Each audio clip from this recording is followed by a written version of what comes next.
It might. All right, everybody. Welcome back to the show. I know I haven't done one of these for a while. Been doing the live interviews. Super excited today. We have Justice. Absolutely been crushing it with organic traffic and coaching and consulting and high ticket affiliate marketing. You know, multiple six figures, even 5 figure days. So I'm super excited to have him on here. Kind of pick his brain. Help you guys see what it actually takes to start absolutely crushing it in this space. So enough of my ramble, and I'll go ahead and pull him on and let him introduce himself. How we doing over there, Nate? Thanks for having me. Justice. Oh, everybody. Thank you, man. Thank you. Yeah, I appreciate you taking the time to jump on here with us. Super excited. I was doing these for quite a while, so I'm glad to get somebody in and do another interview. It's been a while since I did them. So nice, man. I'm honored that you got me for the kickback. Get this thing about rolling. That's wow, it says a lot. This is even better than I thought. Yeah, so if you just want to tell us a little bit about your journey and where you're at and what led you to where you're at. I know a little bit about you, and you've been absolutely crushing it. I've been seeing you in the space for quite a while now. But some of the members in the group might not know who you are. So if you just want to give us a little playback of maybe what led you to the online space. And absolutely there, man. Okay, and if I go too far back, let me know. I'm always happy to share. For me, really, we can kick it back too. I started off really, let's go back even further just quickly. I was in the accounting world 9 to 5. That was I got my degree in accounting. That was really the vision for a while, I guess you could say. But even though when I graduated with that, I always kind of had a passion for a side hustle too. And for a long time, it really was music was kind of my side hustle. It's like you can't really see it right now with the camera, but I got guitars up my walls right now. It's like really that was what was pushing me. So even when I got my first accounting job like a week after graduating, so that went well. But like from day one, I just knew that wasn't really what I wanted to do. But they said they can get you a job, they say they can get you paid. So I said, all right, why not start there type of situation? And then past that, like I said, really kind of kept the music going for a while. So really just ambitious with that as far as wanting to make it big. So I was kind of stuck there for like 3 years.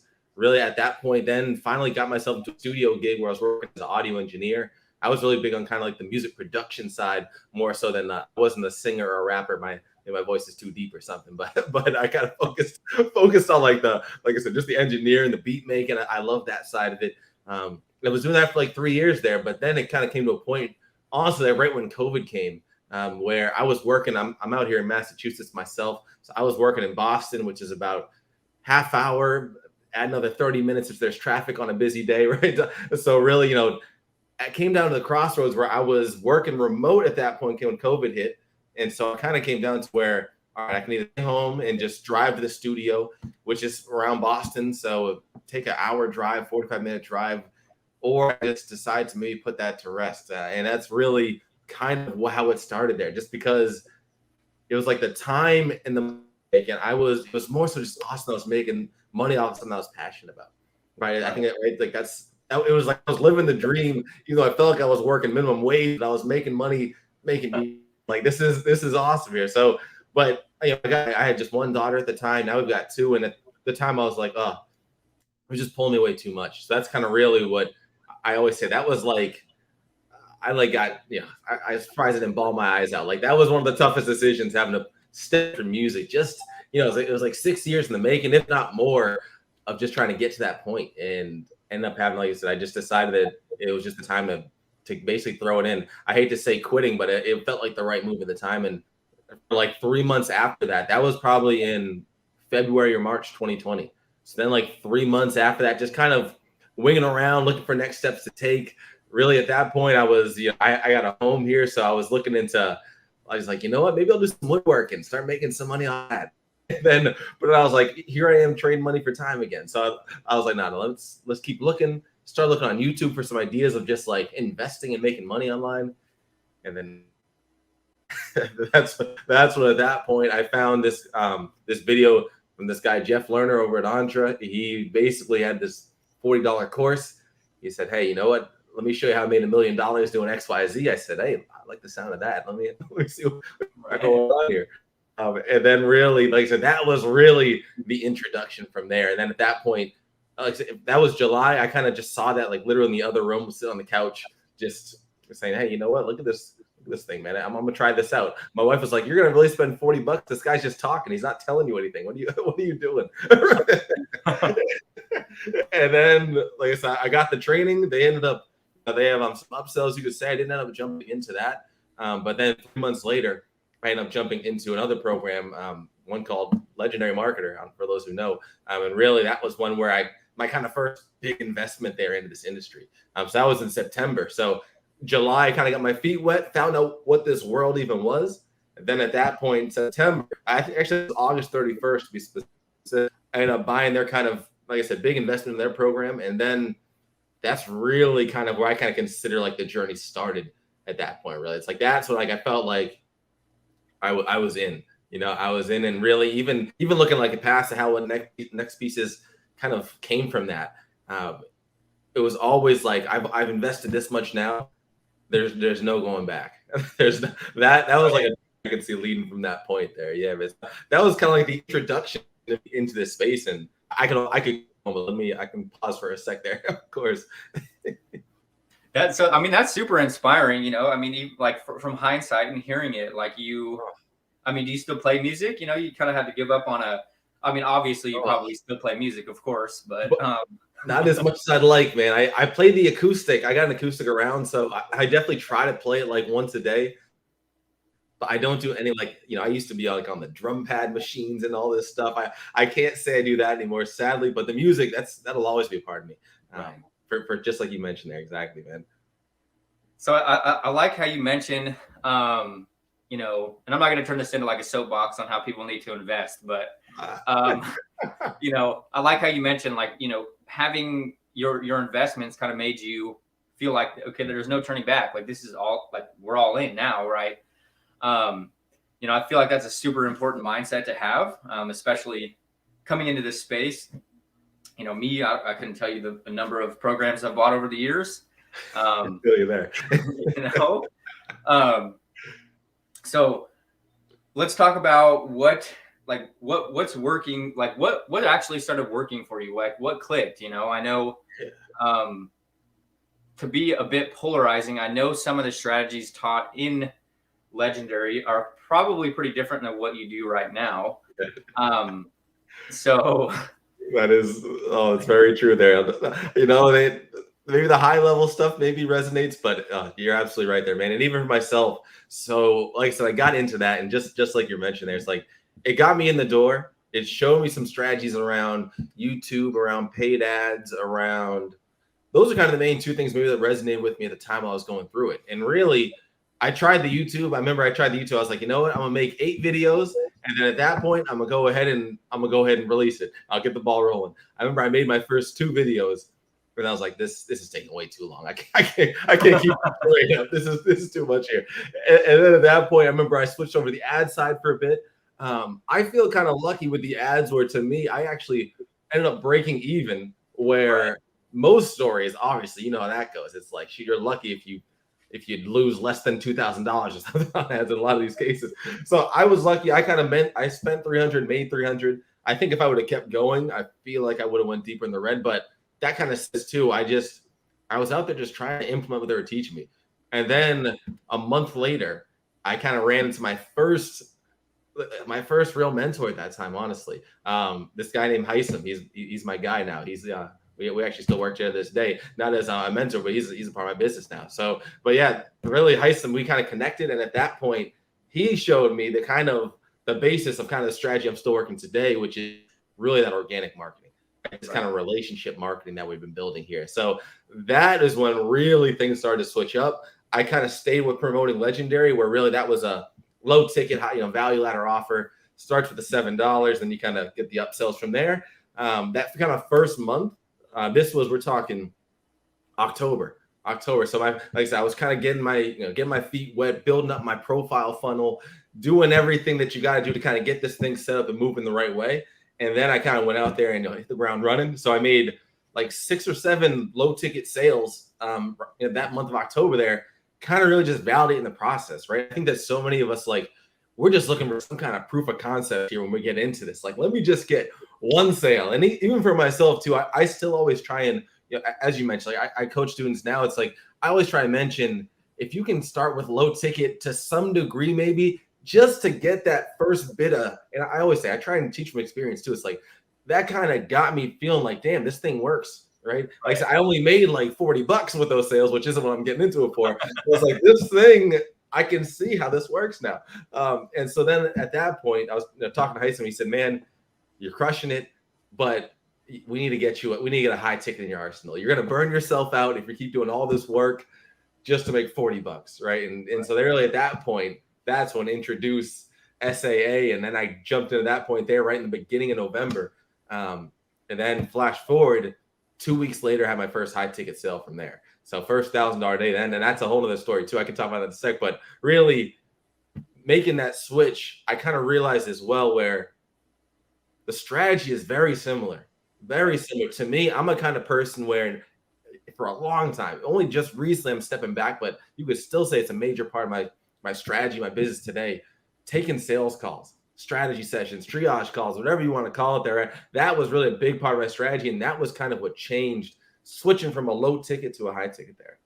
So really kind of focusing in, and I always credit that too. I feel like the reason I was able to get my first high ticket sale 2 weeks after jumping into an SA program, which, that was $2,500 at the time. I was getting 50% commission, right? So at that point, I credit a lot of that to really already on the process down, just making those tweaks.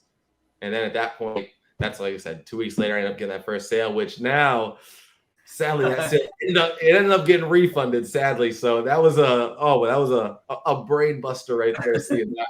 But I'll tell you what, before I got refunded the day it happened, we were in the kitchen, like we were bumping Black Eyed Peas like over and over. It was like, I got a feeling. I was super hyped. And then like 24 hours later, I'm over here. The guy sends me a message saying, hey man, this is an XYZ. I wake up 12 hours later. Jacob is sending me a message. Hey, Justice, what happened here? I'm like, oh my goodness, what did I get? So that was a whole other thing. But yeah, and it goes to show that was realistically where I started with LM Investing, ended up investing in a mentor, ended up investing in SA to get myself more tools, better offer into my arsenal there. So to go back to the point you're making, that was, as you can see, that's critical. And really, just like you said, those are just three of many at that point there. That as you can imagine, that the investment train kept rolling from there. Right. Yeah. Especially as especially where you're at now and your business grows, and the new challenges you have to tackle, and it can make it a lot easier, right? Absolutely. I remember my first few high ticket sales with Legendary Marketer actually got refunded. It's definitely it's not a great feeling, when you get that email and then next thing you know, it's it just crashes like out super high and then low. That's it, right? That's it. Yeah, but so I definitely agree with, in my opinion too. It's not like I feel like the biggest thing a lot of people go into when they pivot from necessarily promoting low ticket to high ticket is they think it's this huge different process. And in reality, usually the reasons why people are buying the product is different, right? If they want a low ticket product, they want a value ladder product, they just want information. If they want a high ticket program, or they're looking to get into something, they want a transformation. So just changing the way that you're selling it, you're not necessarily selling this information, you're selling the transformation. You're selling, whether you're adding coaching and consulting or whatever you are on top of your product, which obviously I would highly recommend. If you're promoting high ticket products, you need to have some type of offer. But absolutely, that's so key right there. Honestly, right? It's like they say, right? Without pain, there's no transformation. I think that you need that, and realistically, at the end of the day, it's think about if you're somebody who's already got a high ticket, and you got that because just like you said, that those pain points were reality, just like they were for me in that part of the story I just mentioned there. It's like, you are not alone. There are people out there who have these same pain points. And so in reality, like some people out there, just like I said, they want some information. They're willing to pay $30 for 50 different products over and over, right? Or all across the map. Or there's some people who know that if they can pay X amount and know that can actually dip them to where they want to be, they're going to do it because that pain, right? It's like, where's that level of discomfort at? You know, if the level of discomfort at staying at your 9 to 5 is at a certain level compared to a level of discomfort of actually going out there and starting something that's your own, be able to quit your job. If like that level of discomfort is like too much where you're like, you know what, I can't quit my job. I can't start that. I'd rather just stay here in my job, even though I don't like it. It's not that bad. It's like, there are plenty of people who are, they're like, man, whether it's the job, whatever it may be, they want to travel, get rid of their debt. If that discomfort is high enough, man, they are going to want to make a change. That pain is there. And so now insert something that can genuinely help. Right. Oh. So I do want to ask you, like, so you have had like 5-figure days, right? Heck of a journey. For those that can't, that aren't excellent at math, that's $10,000 days. So let's talk about like what it takes to act like, you virtually have absolutely blown up in like a relatively short amount of time. You know what I mean? It's like you said, October. So we're talking maybe a year, right? 12 months. Man. You have absolutely like life-changing, right? I remember seeing posts way back. You guys paid off all your debt. You have done, so like what is it? What has it taken you to do that? Like, I know I guess that's a super generic question, but no, I'm always I go generic to deep on the answer here. I think that in reality too, right? Because even, man, I hate not to say the word mindset, because I'll step into what I mean by that even more. When I had that, even back to that refund, I had that refund November. It's kind of like, right, you got two choices at that point. Same with you when you got those refunds. One, you either let it knock you down, or you take that as fuel and you keep pushing, right? It's like, well, to me, I kind of leaned with that first bit, as I mentioned, proof of concept. This freaking works. I got that guy to pull out his credit card and buy. I didn't there was no gun held to his head. It's like, I'm over here, I'm on Zoom chatting with him. It's like, hey, I got something to do that. Whether or not buyer's remorse kicked in, like, forget that nonsense. That really happened there. So I decided to lean to that part right there, right? And past that, I was lucky where I only had one LM high ticket sale there. That luckily came in, I remember, on Thanksgiving morning, which was a sweet win right there. But past that, that was like November 15th, I got the refund sale, and up to like December 31st, that was 45 days where I was taking it was like literally 10 to 15 calls a week on top of my accounting job. Well, I was working remote still, but just putting in that work and getting no after no after no. It was, I think that one thing I didn't realize that I was doing was just developing those skills, right? I think first and foremost, you have to have the skills, and those skills don't get developed without time, right? I know there's like that, I'm sure constantly many people here are familiar too. It's like, man, just making sure that you are unconsciously, right, competent. I feel like getting to that point there, like how, they say you're unconsciously incompetent when you're starting. It's like when you don't know what you don't know in the beginning, and then you get to that point where you're, consciously competent, where you can really now, you're trying really hard, but you can really be unengaged.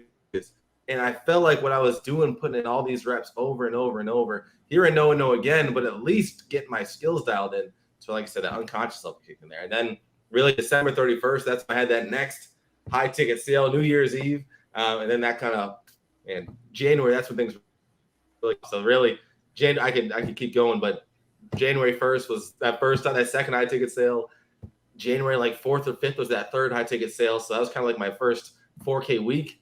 And then at that point, January was my first 15K month. So I kind of feel like really that was really the jumping off point by all means there. And to me, what I always try to tell people is you got to push till at least you get that first high ticket sale, because there's so much leverage once you get to that, right? So like first and foremost, get into that point and doing whatever it takes to get to that point. Also, what I would say too, what it comes down to it as well is, just like you mentioned, I think you were spoken on earlier. For me, one of the biggest parts of my high ticket offer was support, right? And even when I in this boot camp I just did there, me and they were talking about it before. One of the things I said inside it was, honestly, 9 out of 10 times the support is going to be the best piece of your offer that you can give to somebody. Yeah. Right? It's like, even. And that's even what I teach too, because even for myself now, like technically, I do group coaching, coaching. It's like I only have so much time I can give to somebody, let's say, compared to back then.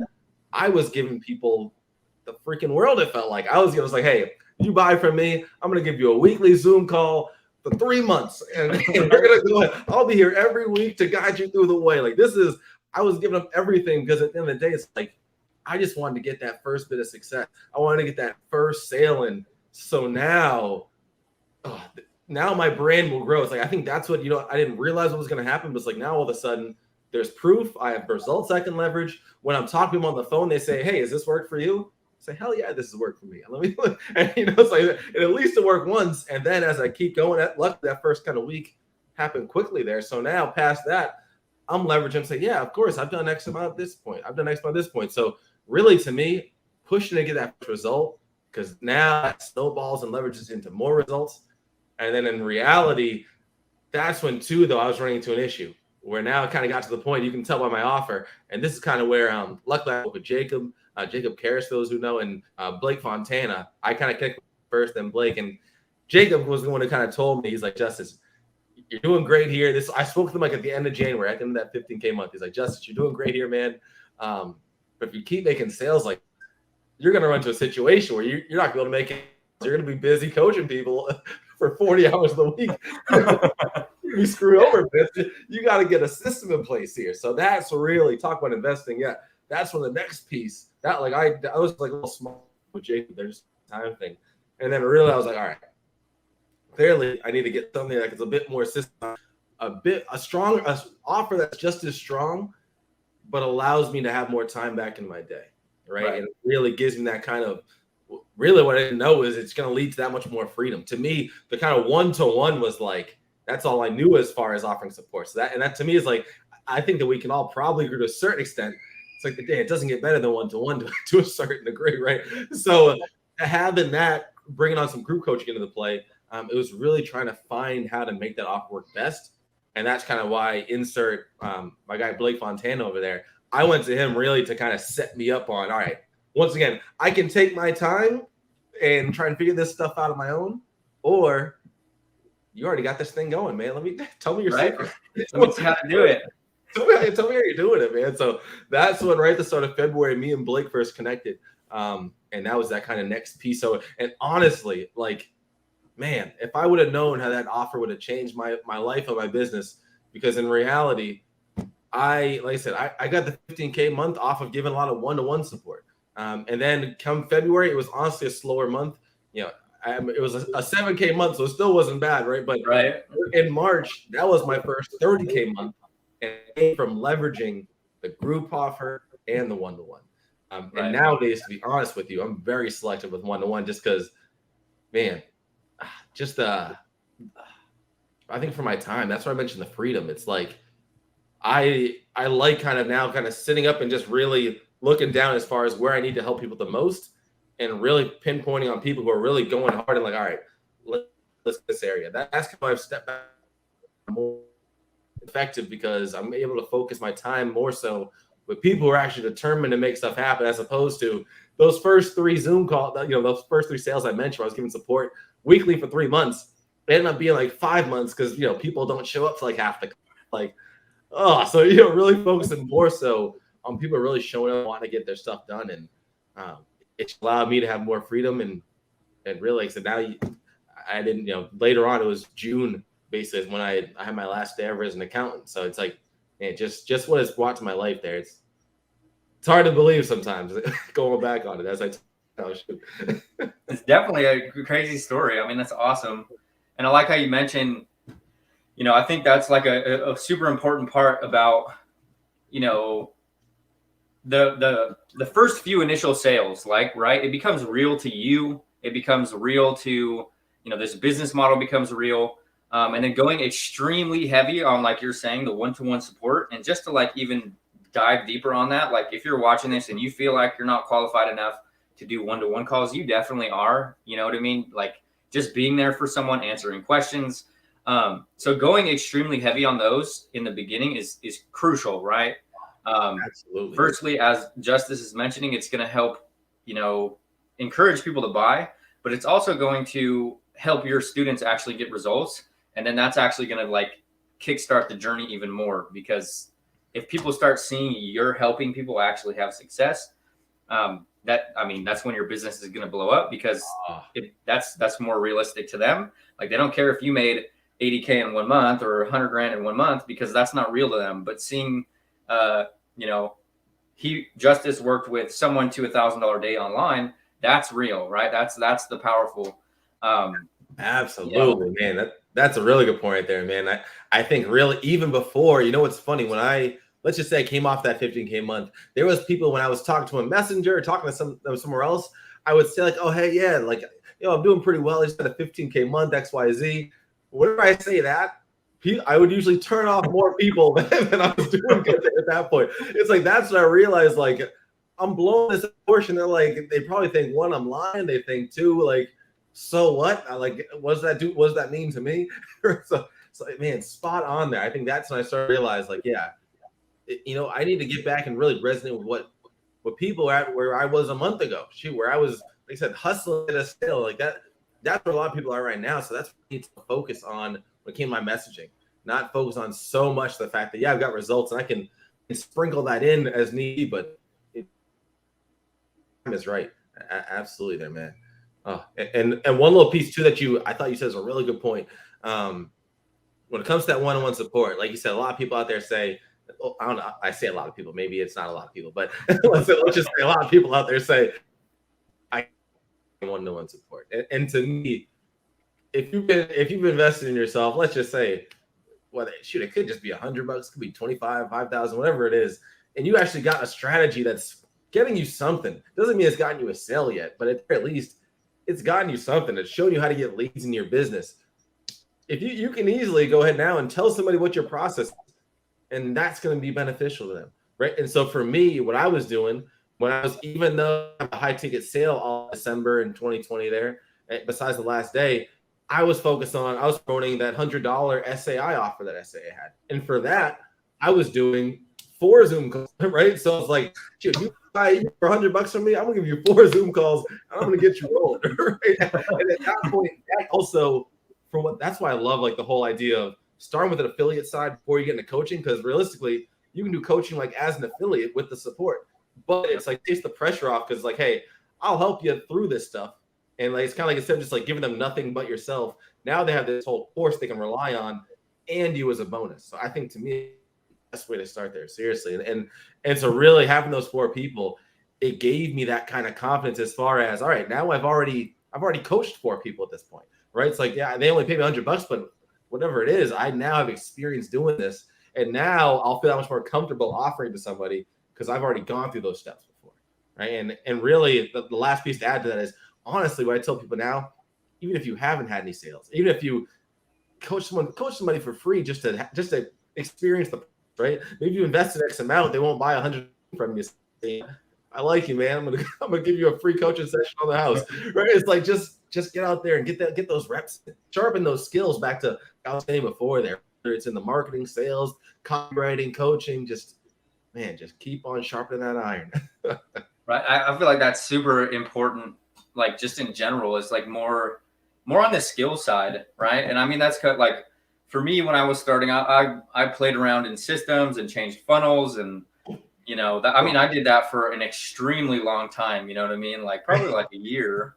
Check you out, man. So it's like that's I feel like that's a crucial aspect, is like focusing more on like learning the skills, right? Because if you don't learn the skills, none of the other stuff works. You know what I mean? Like, you don't know why the funnel's working. You don't know why the emails are working. So I think that's like, and I don't mean to beat a dead horse, because like I probably preach this all the time in my Facebook group. So if you're watching this, I'm sorry. But let me hear it then. No, and for me too, that's funny you say that, because that was like between the July and August 31st time when I hadn't really invested in anything besides the $40. That was like my time when I was messing around, really. And it was really like, I was going to AWeber trying to make, and I remember I paid like $20 for this other course for this guy telling me how to do ads. And he was like, I sent him like my landing, and like, go get ClickFunnels or something. Like, this looks terrible. I'm like, geez, maybe I just don't know what I'm doing out here. I need some help, clearly. Oh, goodness, man. And so like, I guess I'll even ask even a quite deeper question. Like, even to this day, do you use So like you're doing like 30K months. Are you using a ton of tech? Do I use it? At this point, I do use a decent amount of software. I can't even lie at this point. I'm happy to break down examples too. And maybe we can talk about too what I was using between my starting point and let's say the end of February. Because really wasn't until let's say the start of March, end of February, maybe that I started using tech more. On the beginning, honestly, it was mainly just realistically ClickFunnels was the only tech I was really using. As far as I can truly remember. I used Aweber for my list, but like I wasn't doing email marketing at that point. I was just right, getting people organically into my system and getting their emails that way. And really that was from I always tell people too, my group was nothing back then. Like I had a group for like 50, 100 people, but I'm always the kind of guy where once again, I feel like I teach off my what works. And for me, my process is really what did it. Like, honestly, I kind of skipped a big person who kind of helped me too. After I got SAA, this guy, Z Adam, he was the guy's a G as far as helping really improve my sales process. Like, that's kind of where I get better at getting on phone calls, better at my messaging. I'm better at all that stuff. Really was staying away from the content. That's where a guy like Blake helped me out much more. But really, as far as the sales process, that's kind of why to me, software is very limited. I had ClickFunnels, and mainly all I did with it was I was sending people to a VSL, and that was it. And that was like, I had that. It was I try, even to this day, I keep my funnels very simple. I feel at the moment, my biggest funnel is probably like a 2-step funnel, usually like an opt-in page to the VSL or a sales page to a checkout. And I just try and keep it very straightforward. Past that, there was really no automation. It was really, so that was, like I said, I may be forgetting something, but I feel like that was truly it. So to me, I had ClickFunnels, but I was using it like a bare minimum user. It's like, that's why I tell a lot of people now, it's like, if you want, just save the $97. You can do what I was doing in Aweber. Like at the end of the day, so just get that for free. So that was kind of how I started and really beginning there. But then past that, now I'm a huge Zapier fan, right? So Zapier, I'm using Zaps left and right over here to just make my life easier. It's all these things. I've got I wouldn't call this a tool, but I have my team where like I have a VA with me who started working with me in February. So I almost see her as a tool, and in a positive way, just the way that she has really helped me and just allowed me to step back and that much more. And that's where, before I even kind of really start implementing her too much, Zapier was a huge help. Like, just helped me to, once again, I'm getting all these email addresses into my email list. It's like having to do that manually is a pain in the butt. So now, boom, somebody books at me, that automatically syncs over. Somebody joins my group, automatically syncs over. Like, set stuff up like that. Man, there's a lot of things with Slack integrating. I'm now a big Active Campaign user, so automation with that, as far as how my email list gets dialed in, like making sure that if somebody joins my Facebook group is different from somebody who joins from my booking a call with me, or somebody joins from joining my website, and really setting automations up with that. Things like Franken sequences. Shout out my guy Ian Stanley over there, right? It's like just different types. I try to keep things still very simple, but like, to me, my automation isn't too crazy. I did used to even automate adding friends. I did go back from that just because I feel like when I was working, like for like months, honestly, I did automatic friend adding for a long time there, like for like 6 months plus. And I switched back to it at least a few months ago, to not doing automatically, because just to dive more. All right, just to really make sure that who I'm adding, I was getting a lot of junk, I felt like, inside of my audience there. So I was like, you know what, let me step back from that. And that's kind of why, I use ELM Messenger Pro as my CRM. I'm sure a lot of people are familiar with that there. So these are the softwares. It's like, I'm sure that maybe it seems like a lot to some, but I'm sure to a lot it doesn't seem like much at all. But that's kind of where it's at for me. And past that too, I do use softwares actually, like even I use Kajabi as far as my course and how I house that there. So yeah, I guess it is a whole ecosystem on its own, but compared to where I started, it feels like a lot more is involved, but always being very intentional with what I'm adding, right? I don't want to, and that's even why before I got the VA too deep into my business, really focused on what can I automate first that I'm doing. Because there's not, luckily there are daily or income producing tasks we're doing daily. It's like, I'm not doing too much as far as my daily workflow. So really just like, all right, what am I really focusing on? What can I hand off and what can I actually automate without having to charge someone hourly for that time there. So hopefully, I know it's long-winded, but hopefully that answers the question. All right. And I totally get it. You know what I mean? Like, as your business grows and more strategies, automations, and tech come in. But like you said, in the beginning, you virtually don't need very much, right? I mean, it's not like obviously that's the goal for a lot of people, is automate a lot of their business and a lot of what they're doing. I mean, a lot of people start for that reason. They want to sip drinks on the beach and get passive income. But have passive income, right? It's kind of actually, I mean, it's kind of ironic because online business kind of, in my opinion, works the polar opposite. Like in the beginning, you're doing more work for less pay. And then when you grow and you're building your brand, you'll actually do less work and make more money, right? You'll actually, it's like the opposite of your 9-to-5 job. Spot on, man. Right? It's like now inbound leads come our way. It's like these are things that you work to getting to that point, right? It's like there's a lot of the ideal is, I mean, relatively, that's the whole goal there. I feel like I was always kind of person too, where I was team cold outreach all day, every day. It's like I really was. To me, it was being proactive, right? Even when once again I got with other, like I said, I've already listed off like 4 or 5 coaches I've had in my process there, and in reality, a lot of them say, Justice, you don't need to do this at that point. Even back in March, April, whatever the time was, and I was just like, man, I got time, so I don't really care. I'm gonna keep this thing moving. If I feel like I can get a couple extra sales out of this, I feel like I'm gonna do it, just because the more after the first 15 came on, like more results came, bigger brand, bigger impact, more warm leads coming my way. Ask me, Justice, how you. So it's like that's always trying to take results, leverage them into more results, leverage them, and just like keep that wheel keep going there. Honestly, yeah, it's like a snowball rolling down a hill. You know what I mean? Like spot on, man. Keeping that momentum, going, and that's like a super real thing in this business model. I feel like for me, for a long time, that's like what I would do. I would get momentum rolling, and I wouldn't leverage my results, because I know some people feel sleazy about posting screenshots or talking about how much money they made. But in reality, totally a quote I stole from Jacob, modesty will keep you broke, right? Oh, man. That's a good one. That's a good one. You have to do it, right? It's not like, and I'm not saying to make that your complete content rotation. Like, don't make every post a screenshot of your commissions, but definitely start leveraging them. And they don't have to be monetary if you don't have them yet. They could be, I grew my group, I grew this, I helped my student get clarity.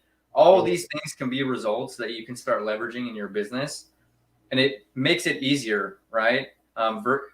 It's like continuing moving versus like get some momentum, stop. That's a hard place to be. I mean, I did that for a while there. Yeah, man. It can be tough there. That's where I was lucky, where I think in the middle of that January run for me, I remember like halfway through January, I was at, I think, 8K in 14 days I'd made. And even at that point, Z was like, Justice, do a little case study on this, man. Go ahead and do a live on your profile, like do a little giveaway, do like $100 giveaway, a little case study. It's like, reality, I don't think that did much for me at the time, but at least it kind of got me in the motion of doing some kind of launch as well. Like, I think that's why I see a lot of people doing masterclasses these days. I think that is a really good thing, because it gets you, man, like to get out there and start making something of your own and start to really say, hey, I did X results of things, or I did X thing here. Let me show you how I did it. Like, and now you've gotten that experience. Like, after I did my first masterclass, that really, and it was like such a relief. It feels like so much work doing it. But I feel we were just talking about this before the call too. It's like you get these upfront sales, but now on the back end, you have this asset where potentially you can now use that to upsell to your high ticket, upsell to a mid ticket, upsell to coaching. There's, man, so much potential with that there. Absolutely. And to me, but man, you're spot on though, right? I think that was something. I had one call with my man Evan over there, Evan Wong. He never meant anything, but we did have one call together, and he was helpful. He was like, Justice, like I think it was right after that January month there too. He was like, Justice, man, you're getting these results. How come I never see posting about them like in your story or nothing? And I was like, shoot, I don't know. I don't want to, I don't want to be that guy. And he's like, man, be that guy. Come on, let people know. And so that definitely was, because I definitely was putting some stuff on my profile. But just like you said, it's like, I don't want every single post to be like result. It's like, that's like overkill at a certain point. So that's kind of why I love the story aspect, where it's like I can at least flesh stuff, and then it's 24 hours on. But for the people who saw it, like, they know now. People have a lot of times too, like people watch your stories, people I had a sales call with and they didn't buy, but now they see that, it's like, okay, wait, this guy's actually he's still keeping it moving. He's still going, he's still getting results. So man, it's so powerful there, so powerful. So it goes back to the mind, but I think that man, that's we're in here. There's so much more in the mindset. I can honestly talk about that. That alone is so big. Right. Yeah, that's like, it's kind of cliche, right? Because I feel like that's like the number one aspect to success online or in general. But it's by far the most like unsexy topic nobody ever wants to talk about. It's like, of course. Well, what are you doing, right? That's what everyone wants to know. yeah, they want to know like the strategies, but they never want to dive deep into themselves, I guess is like why none of the strategies are working, because something's messed up in that a little bit, right? And it's like, sometimes just little tweaks there. I always tell people too, I run into some students where they'll say this, they'll say, hey, Justice, right? We're a lot of us, maybe I'm sure a lot of your audience is the Facebook organic game too, right? So, they're brand new. They say, I want to go ahead and, I see what you're doing. I love what you're teaching me here. Just, I'm teaching them maybe starting up their profile funnel, right? Just getting everything optimized off the beginning. Just, I like what you're showing me here, but I got a question for you. Like, should I use my current profile or should I be making a new one? What should I do here?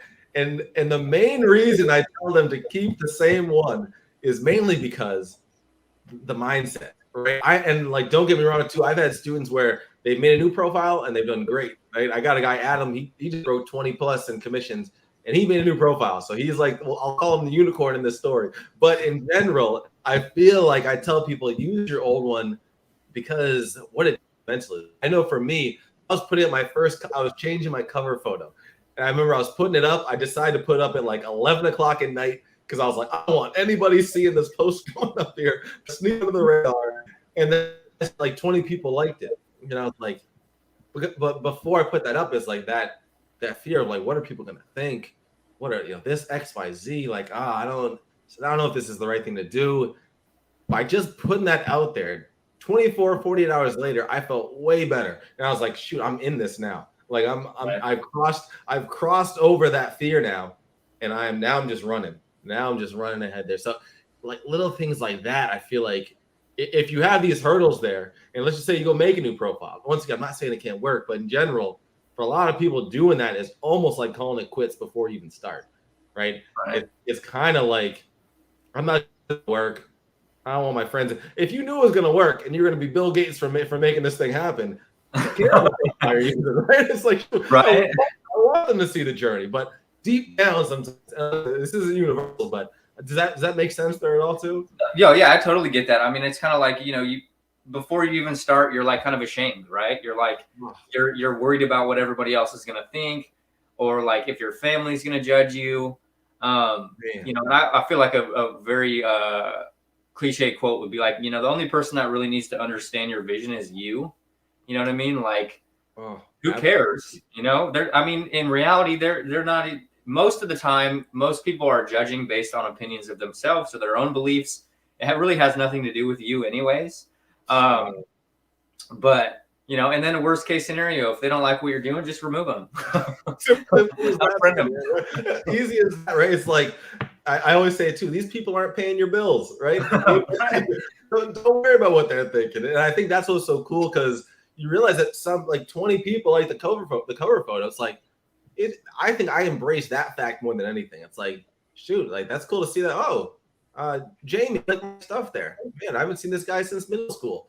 It's awesome to see you like that. It's like, shoot, I'm glad. It's like I was embracing that side of it. You kind of put yourself out there like that. It's like, maybe a lot of people seem to tell me I'm a positive guy. It's like I just really try to steer towards the positive energy, right? It's like, even though, like I said, I heard no after no in December calls go, it's like, I know the next one's coming. I already closed one a month ago, even though I got refunded.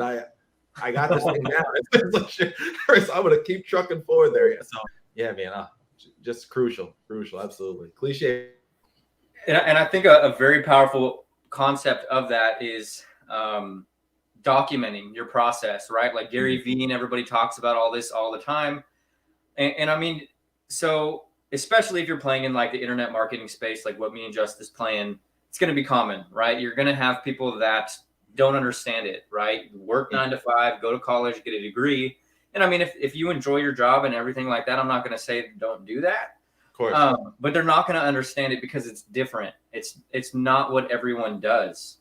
But the power of actually like sharing and documenting your process, because there's going to be a significant portion of people who watch what you're doing and they never interact on your content or they never engage. But say, for example, you start and you put up your Facebook cover photo or you optimize you draw a line in the sand and you say, hey, I'm starting a business. And they think you're a fool at the time. Fast forward 6 months and you're like, hey, I just made my first 10K month. And they've been watching your journey this entire time. They're going to be like, hey, like, what's up? Like, how do I do this? Come on. It's so, and I can't, I always do. I have literally never sold to a friend before. Never even a friend of a friend. The closest I've gotten is a friend of a friend, but it's kind of like, I like to put this almost like a litmus test, right? It's like, hey, just check out this video here. Like, let me know what you think. And I'm not even gonna say 9 out of 10 times. Basically, it's been 10 out of 10 times. Whether they check it out or not, I never hear from them again. Right? It's like, because absolutely, it's like that programming is like, man, that seems awesome. Like, I hate my job. Okay, you're doing this? Yeah, I'll check that video, send it over. Never hear back from them again, right? Just because you mentioned there, man. It just isn't not in the right kind of state of mind. I think about it too. Like just like you said, I think that's glad you said that point there, right? For people, some people enjoy their 9 to 5. Like, we're not these people saying like, hey, quit your 9 to 5 job or nothing. But for me, they hated I say obviously I hated my 9 to 5, right? So really at that point, I was getting to the point where I was quitting my job. And I remember so many family members were like, Justin, what about health insurance? How are you going to pay for health insurance? Right. And I'm like, there's a dollar amount to this here. Like, if that's gonna be the only thing stopping me from switching my lifestyle, something's not right here. Something's not right. Right? It's like, even if health insurance is $10,000 a month, man, if I can make 20, then shoot, I can still do that. Luckily, it isn't that much because that'd be kind of crazy. But at the end of the day, it just goes to show, like, yeah, these little things. That's like, oh, what about that? Oh, well, now you're gonna have to pay income taxes, self-employment tax, Justice. How can you survive off doing that? It's like, there are plenty of people out here living. I'm not alone.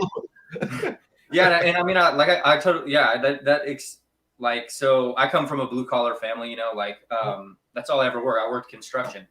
I know I look like I'm like 15, but I didn't get out of here. I worked in construction for like 6 or 7 years, so. And that was the biggest thing. Everybody would always tell me, like, what about benefits? What about your 401k? And it's like, I don't care about any of that. I'll make more money. I'll make more money. You know what I mean? That's the point people overlook. It's like, what about this? What if I was making $10,000 extra on top of what I'm making here? That doesn't change anything? Even $5,000 extra, right? It's like $2,000 extra. You're making $2,000 extra. That covers those benefits. And now if you make more, awesome. You're that much more in the black. Oh man, I didn't realize you were in construction over there. Check you out there, man. I was in construction for quite a while. I mean, I worked in various different trades and industries. That's all. I mean, I was kind of a troublemaker in high school, so I didn't really, I guess, for the very short amount of time that I did go to high school, we'll say. And then when I got out, I ended up going to a trade school, and then I just ended up jumping into that field, and that's pretty much all I worked until my daughter was born. And then I worked in that for a while, and that's kind of where my journey kicked off, is after my daughter was born. Man, I didn't realize you had a daughter. I've known Nate for a while here. Damn, I'm not following the content enough, clearly. My goodness. How old's your daughter over there? She's 4.5. Yeah. That's awesome, man. That's awesome. I got my oldest is 3 almost 3, 2 months shy. Yeah, you just had a baby too, right? Yeah, that was honestly where I put in my last day of work was the day before she was born. That was like the big kind of goal there, right? Where I was basically like, that was, let's talk what you mentioned there too. In February, I became debt free. It was like my goal by the time my baby was born. It really was mainly my wife's goal, to be honest, there, where she was like, we need to have 6 months savings in the savings account before you quit this job. So to me, I wanted to have that much money saved up. And that really at the time there, by the time my daughter was born there, because I was still working the accounting job. So realistically, it was kind of like, in Mass, they had this kind of thing where basically you can still get paid after you have a kid, and so but not work. Basically, it's like this new PFML. I don't know too much about it, but at the end of the day, it was a sweet little thing they got going on. So in reality, I was kind of pushing towards that point there. So that was really, and once I kind of got that, and I literally, I think I mentioned this to a few people, but really, literally, she was born. Her due date was June 16th, and literally, I remember writing that last check, putting it in the account on June 16th. So that was like man, talk about just like manifesting affirmations. Right. Like these things are more real than people believe, I think. And I'm not even wasn't a believer. I feel like I was just like such a go. But man, once it goes down, and even I'm the kind of guy too where I've always had these notebooks. And even when I was at my accounting job, one of my top goals there was always, I want to be an entrepreneur. Like at the time too, I thought that was geared more towards music, right? It's like, I don't know how I like, even on the music side, like I'll be an entrepreneur however it takes. But I just want to be that. And then it's like, you say this stuff enough, here I am now. It's just crazy, man. It's crazy. So we're almost up to an hour, so I won't take up too much more of your time. Time is flying over here. Yeah, we already been chatting it up for about an hour or so. If you like, so I guess we'll just close it out on like, what if you were giving anybody advice based on like square one, and I know like we probably already went through this a few times, but yeah, go ahead. If from square one, like what if you had to start all over, what would you do? Right. Wow. What would I do? That's, man, my gut answer is do the exact same thing all over again. If I was starting all over, I guess I wouldn't have made the first investment. I'm sure if for those of you who remember what it was there, I would have found someone, but everything happens for a reason. I don't think I would have found that person if I hadn't made that first investment. Get a mentor first and foremost, because that's, once again, I've already listed off like I've had at least another 4 or 5 in between that, right? Guys like Jamie Gardner, Chris Donnelly. I'm sure people, man, sorry if I'm forgetting your name out there. I feel like I've said most of them. So hopefully the love is shown. Really the mentor side. So you have to have that first and foremost. I like, as I mentioned, I liked that kind of first bit of dopamine. If you starting with something low, just to show yourself that you can do it, and then go into something high where now you realize, because you can kind of sharpen those skills. And I do love the side, so I'm always going to recommend starting there. I feel like I'm just repeating my story, which is like I'm not trying to, but that's just how it's coming off here. Right. I feel like, man, that is. And maybe that's why, because I always speak from experience. It's like, yeah, get help, get your first results, and then snowball the heck out of them, like we said. Like, keep on going there. And once again, my results didn't come for a while. I mean, maybe it sounds like they happen fast, but it's like we're just kind of talking through time. As if you were me, picture yourself. Maybe you're a person right now who's taking a sales call a week. Picture that times 10 or times 15 in a week, and hearing that no over and over again, like you might be hearing right now. Like, go through that. Or go through whatever your version of that is. I'm not saying everybody has to go through that by any means, but go through enough losses so that you can know what it kind of feels like, and then it's just going to keep sharpening those skills. As we mentioned, focus on those skills first and foremost. And then, yeah, man, I could keep going, but I feel like I'm just repeating my story. Well, then, I mean, that's awesome, because like, it's clarity, right? It's not like, for me, I'm like, for people that know my story, I was in the weeds for an extremely long time. You know what I mean? I've been in the I've been in the online space for probably like 4 years now. So, man, I've been at it for quite a while. Various different things. I focused on so many, like jumping from this to that, and then, going all in with various different things multiple times, like blogging. And, my business really changed when I went into the Facebook space. And then I kind of discovered Facebook and high ticket at the same time. Before that I was chasing monthly recurring. Was it always affiliate, or were you ever doing like e-com or Shopify or drop shipping or Amazon?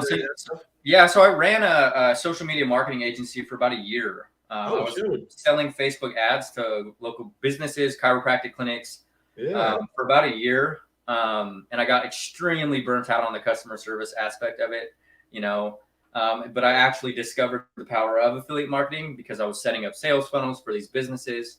So then I started running Facebook ads to ClickFunnels products.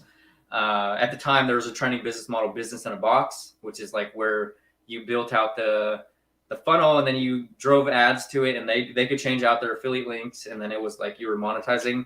I burned through my entire life savings trying to get some signups. So this is gonna work. It did not happen. I'm telling you, man, that's part of my story too. In reality, like I said, things sound from start, but as I became debt free in February. That goes to show that implies that there was some debt there in the first. So I was definitely deep in debt too in the start, man. And I think that, man, I wasn't even honest about it with my wife, really, to be honest here. Like realistically, in the beginning, I was trying to keep some of the stuff to myself, like, which I feel like terribly in bringing this up, but it's just the reality of what was there, and just going deeper in debt and just hoping, praying that this is the thing. And once again, it's like I made the first one, flopped, right? Second one, it worked as far as getting the first kind of proof, but then wanted to invest again because I wanted, success loves speed, right? I wanted to make this thing go faster, right? Man, but at the same time, the main kind of point I'm saying there is, it was definitely tough on the mental too. It's like, once again, that's where we keep kind of circling back to the mindset. It's like, I felt like I was so into this thing, and meanwhile, I was going deeper in the red, but I believed that it would get me to where I wanted to be. But sometimes too, just like you said, sometimes you gotta know when to call it quits as well. That's where I feel like for music myself, I could have kept going, but I was like, I had to call it quits. It just wasn't going to be the one for me. Had to pivot, right? Had to change into something else. Trust your gut throughout a lot of this stuff. When it comes to investing in yourself, right? You gotta trust your gut there. You gotta trust your gut that you are going to go with somebody who can genuinely help you, right? And it's like, how do you know? You don't know unless you know. And that's kind of where I think also you make that first investment, it kind of shows you a bit more what you're looking for. You make the next one a bit more. It comes a bit clearer. That's what I've realized for myself now. Like I said, I'm still investing. I'm looking to make another investment within the next month. It's like, in reality, it's one that I've been thinking about for a while. And I think at the end of the day, it's just so much more dialed in on what I'm looking for, right? And that comes from trial and error. Trial and error. Comes down to your content strategy. Trial and error. Comes down to this. That's why people say, oh, this isn't working. Go try some more and try something different. Right? Don't just say this isn't working. If this isn't working, try that. Right. But inside of the same business that you're trying to do there, it sounds like, man, like you said, you did an agency for a year. Like, there's definitely a lot of trial and error inside of that year. Like, I've only been in affiliate marketing technically like July I started. It's been like a year and some change. Like, so you got to stick with things long enough to try them out if you're going to go all in with it. But clearly you went in with the mindset that you're going all in, like you said. So I respect there, man. and that I like that, because it's like super. They talk about consistency, right? Everyone talks about consistency is key, right? And it is, but you have to actually take inventory of what's working and what isn't working and change, right? Man. Because if you're showing up daily and you're putting in actions and you're not doing anything differently, you will not get results. And I only say that because I did that for a long time too. Come on, that was one of my biggest mistakes. When I was blogging, and for those of you who don't know, I have a blog that has 286,000 words on it, which is like 3 Harry Potter's books. My goodness. But I just wrote blog posts over and over again, but I never actually took a step back and looked at what were these articles gonna, what was there buyer's intent behind them? I never changed anything. So I have a massive blog, but I've ultimately wasted a ton of time. It's 6 or 7, I think it was like 6 months. I did blog posts like every Man, couple of week or something. Probably, I think one month I did like 60,000 words, which is like, holy, you know. cannot imagine. So, but we, you know, I won't keep rambling because I know your time's super valuable. We're already at an hour, so. Oh no, that's still you remind me of one piece there too, man. It just I guess it just kind of slipped my mind on that side, but yeah. Oh, that's what it was there. That's what it was. I always kind of go back to right. It's like I think at the end of the day, and it's tough too when you feel like maybe you haven't gotten a sale yet. So it's like, all right, well, how do I know what that 20% even is, right? For those who don't know, right? It's like 20% of what you're doing yields 80% of the results, right? At the end of the day, if you've had a sale, or if you've gotten leads consistently, I got a student where she's big on TikTok. Actually, I got another, even a better example. A guy who was on TikTok and he was starting to get into this stuff. He got first high ticket sale like with joining the program, but he was still balancing both. And I said, once again, I'm never gonna bash TikTok, but at the end of the day, I said, man, look at where you just made $1,000 a day in a week here over here. Now you're still giving 50-50 energy to both. Something right up there. So I'm not, it's like I never tell people 100%, but I think leaning in more so on what's working. And then when you lean into what's working, now you're gonna find another 80-20 inside of that, right? It's like, okay, now I keep doing A, B, C, D, E. Man, B is really getting me a lot more leads into my system. Maybe I should focus a little more attention there, right? It's like, and then laser on that and just keep on going. So yeah, man, that definitely hit home me right there, right? It's like, and I'm sure too, a lot of people, that's why I think as well, maybe you're, like you said, doing blogging for 6 months. Some people have been doing something for 6 months.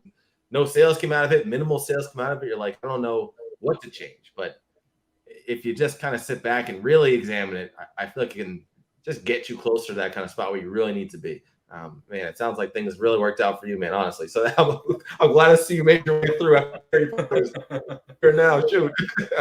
It was definitely, it was definitely challenging, it's, for me anyways, it's not that flash in the night or flash in the pants overnight success story. It was a lot of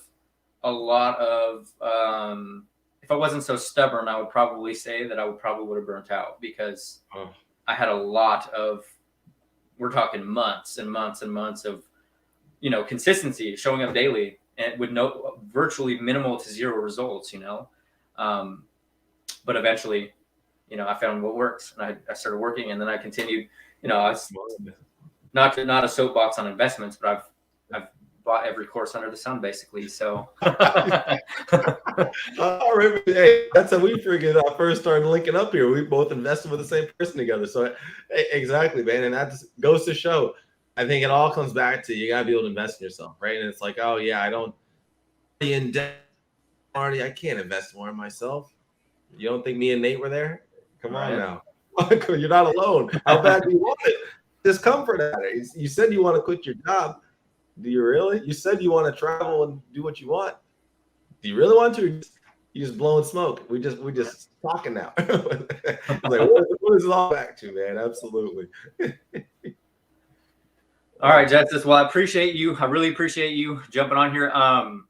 So for anybody in the group on the YouTube channel, if anybody wants to connect with you or join your group, how would they go about doing that? Sure, man. Best place to cut everything at justicesev.com. justicesev.com there. Yeah. All right. That's the home base. All right. Well, I appreciate you jumping on here and super value bombs. You know what I mean? You definitely have, probably one of the longest interviews that I've done. So it's definitely a good channel. I'm glad. Like I said, I really hope you're on. Got some value here, man. And really, thanks for having me. I've always appreciated your personality, and it's just awesome being here, be able to share my story with your people here. So and even with you, it's nice to nice for me as well. Just kind of go back down memory lane a little bit. So thank you for the experience all around, man. Seriously. Yeah, can't speak. Yeah, definitely appreciate it. So yeah, for all you guys that watched, I appreciate you guys jumping on, and we'll see you guys in the next live. Take care, everyone.